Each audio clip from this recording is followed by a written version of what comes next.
فلا اقسم بمواقع النجوم وانه لقسم لو تعلمون عظیم انه لقرآن کریم، یہ بہت باعزت قرآن ہے، فی کتاب مکنون، ایک چھپی ہوئی کتاب میں ہے،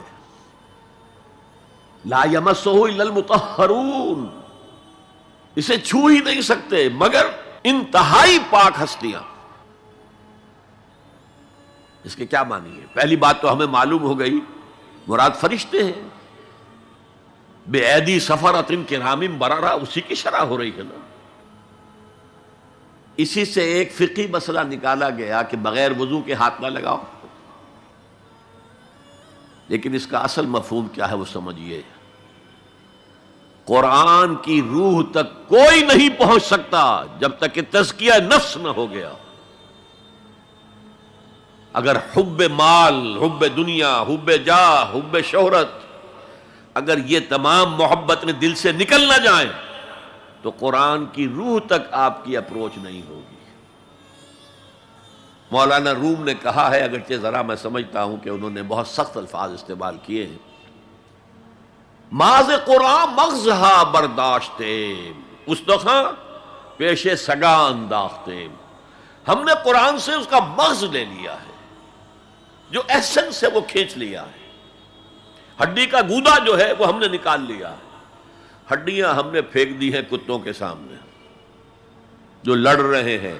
علم کلام کا مسئلہ ہے صفات حق حق سے جدا یا عین ذات، قرآن مخلوق ہے یا نہیں ہے، غیر مخلوق، اور بڑے بڑے ہو رہے ہیں اس کے اوپر، یہ کتے لڑ رہے ہیں ان ہڈیوں کے اوپر۔ ہم نے اس میں سے اصل شے نکال لی، وہ کیا ہے؟ اللہ کی محبت، اللہ کی معرفت، یہ ہے اصل شے۔ معاذ قرآن مغزہ برداشتے استخاں پیش سگا انداختے۔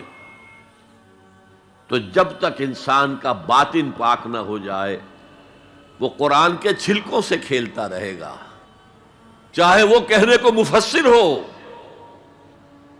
قرآن کے باطن تک کبھی نہیں پہنچے گا۔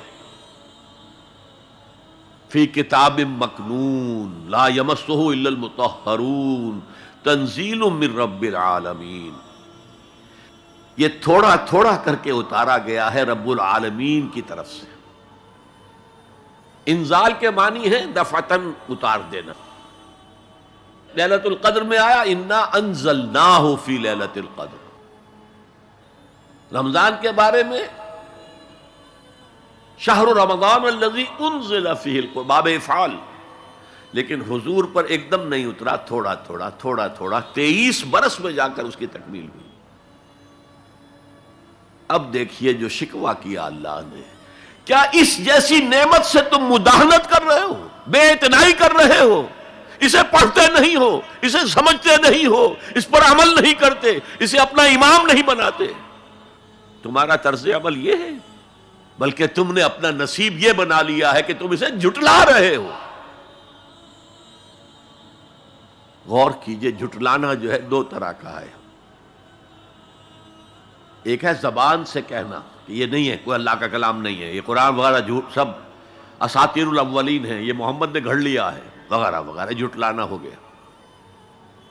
ایک جھٹلانا ہے عمل سے جھٹلانا، مان تو لیا اللہ کا کلام ہے لیکن اس کی حرام کردہ شے کو اپنے لیے حلال کیا ہوا۔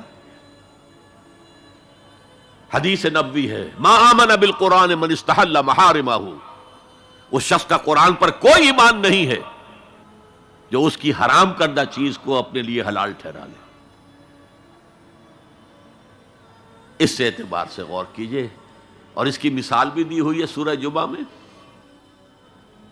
مثل الذین حملوا التوراۃ ثم لم يحملوها كمثل الحمار يحمل اسفارا بئس مثل القوم الذین کذبوا بآیات اللہ واللہ لا يهدی القوم الظالمین۔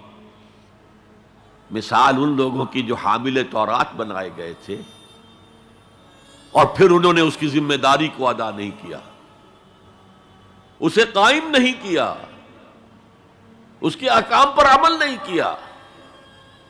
جیسے فرمایا ہے سورہ اعراف میں قل یا اہل الکتاب، کہہ دیجئے اے نبی صلی اللہ علیہ وسلم، اے کتاب والو، لستم علی شیء حتی تقیموا التوراۃ والانجیل وما انزل الیکم من ربکم، تمہاری کوئی حیثیت ہماری نگاہ میں نہیں ہے، تمہارا منہ نہیں ہے کہ ہم سے دعا کرو جب تک کہ تم تورات اور انجیل کو اور جو کچھ نازل کیا گیا تمہاری طرف اسے قائم نہیں کرتے۔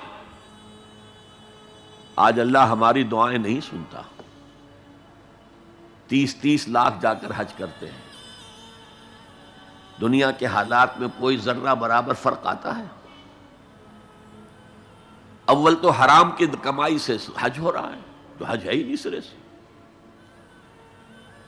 جو کچھ کرتے گئے تھے سودی کاروبار وہی آ کر دوبارہ شروع کر دیا، سرکاری ملازم تو جو رشوت پہلے لے رہے تھے اس کے بعد آ کر شروع کر دی۔ یہ کیا ہے؟ یہ تکذیب بالعمل ہے، جھٹلانا ہے۔ تم نے اپنا نصیب یہ بنا لیا ہے کہ تم قرآن کو جھٹلا رہے ہو، جیسے کہ انہوں نے جھٹلایا تھا۔ مثل الذین حملوا التوراۃ ثم لم يحملوها كمثل الحمار يحمل اسفارا، ان کی مثال ان گدھوں کی سی ہے جن پر کتابوں کا بوجھ لاد دیا گیا۔ مکالمات فلاں تم گٹھڑی باندھ کر گدھے کے اوپر رکھ دیجئے تو کیا وہ واقعی منطقی اور فلسفی بن جائے گا؟ یہ مثال اللہ دے رہا ہے۔